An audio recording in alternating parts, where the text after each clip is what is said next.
Savut seriq saatni sanduq qisib, sarang samsaqni sundirib, suvga surkabdi. Sessiq supurga sayivandi so'zlabdi. So'ngrib satrashning samaverga siyibdi.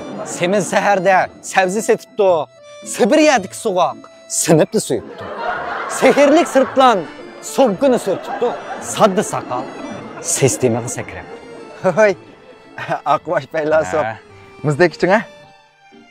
Munavar muzdaki munib Mehmetni ma'rabdi. Ay. Hamda mollaqcha ketib qolmayli, men o'zingizni tutib eling.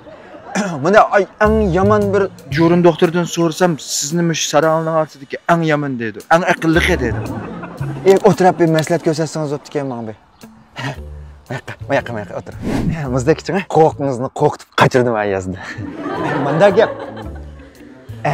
Men bir yaxshi ko'rgan qizvalning uyiga ota-onasi bilan ko'rishga bormoqchi edim. Qizvalning onasi g'azab jiq gap qilgan bir xotin. Bir minut savolni so'raydi haqcan. Shu qandayroq javob bersam bunda oqsa pochi olijanob bunda ko'rnami deb shu sizdan bir maslahat so'rab kelgan. Sen menda tok puli degan narsani to'lamsan? Mashinaga may jolamsan? To'laymi, jolaymi? Unda sen davlat elektr to'ri Jungo Ximya sanoat shirkatining uzun yillik hamkorlashuvchisi deb tanishtirsiz. Onun keyin menda bir lotereya saypyo deydigan narsa setib o'tganman. Setib o'tgan. Chiqmadi lekin. Sen degan milliard lotereya ishlarininki ishtirokchisi bo'lasan. Namak chekib batqanman. Unda sen Lichun Konjay, Xunta sen Yushi qatorliq ko'plagan muhim o't tutashtirish harakatlarga qatnashgan insonsan. Bankada qanchalik puling bor? Yo'q. Ba. Sen 4 cho'ng bankining har birisiga bir qo'ydan qo'yib chiqsa, shuning bilan sen Jungotdagi 4 cho'ng bankida pul muomala aloqang intayin cho'nqur bo'lgan. Ojon, voy rost. Unda bo'lsa, qiynam meninkiliq oylik kirming nech pul maosh olsa deb so'z qanday qilmay. Kirmim yetdi xoliqsan deysan. Yolg'on gap qilgan bo'lib qolmamdim unda bo'lsa. 0.000028 100 million. 0.000028 milyon 2800 pul. Butken. Yo, yamanken sıçmasiz.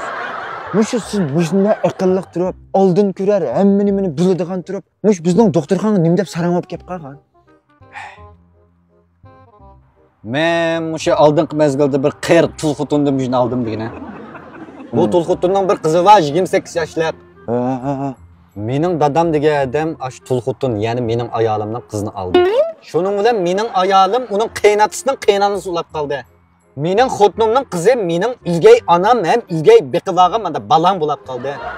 Bu ilgay onam, ya'ni dadamning xotini yana bir o'g'il tug'di.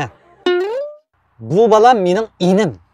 Shundala ayolimning nevrisi bo'ldi. Uning keyindan mening qirxotimdan bir o'g'lim bor oldi. Mening o'zimning o'g'li o'zining hadisini mo'ma deb chaqirdi. Men bo'lsam ayolimning nevrisining aksi ulab qoldim. Ayolim bo'lsa o'zining kuyog'ining, ya'ni mening dadamning bolasi ulab qoldi. Hozirgacha men o'zimning cho'ng dadasimi ya o'g'limning jiyanim bilib bilolmadim. Chunki mening o'g'lim dadamning inisi ulab qoldi. Uydagi murakkab munosabatdan misha asal jimjitgan deb zo'lab kelib oldim. Sen bo'lsang sen saralab qol.